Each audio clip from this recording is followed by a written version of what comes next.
Четврток, 12 јуни, кратки вести во 12 часот.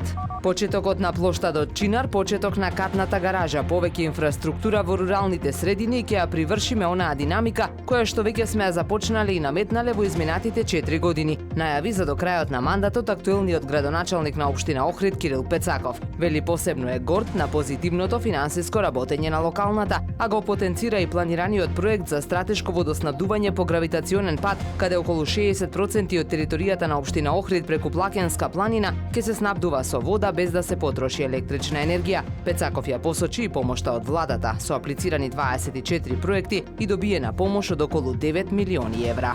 Во текот на месец април Охрид го посетиле вкупно 27.920 туристи, од кои 7.984 биле домашни, а 19.936 странски. Според официјалните податоци на Државниот завод за статистика, бројот на ноќевањата изнесувал 48.592. Во однос на структурата на странските туристи, најмногу бројни биле турците 4.558, следуваат гостите од Германија, Србија и Франција. На ниво на Република Македонија во април ја посетиле вкупно 96.943 туристи, од кои 76.238 биле странски.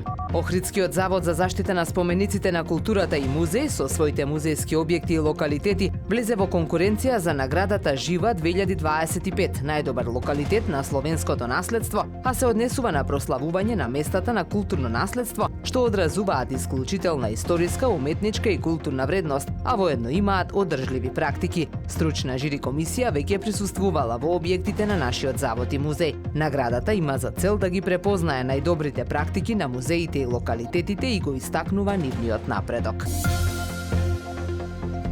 Времето денес сончево со мала до умерена облачност, дува умерен до засилен северен ветер. Максималната температура во Охрид до 28 степени. Повеќе информации на ohridpress.com.mk.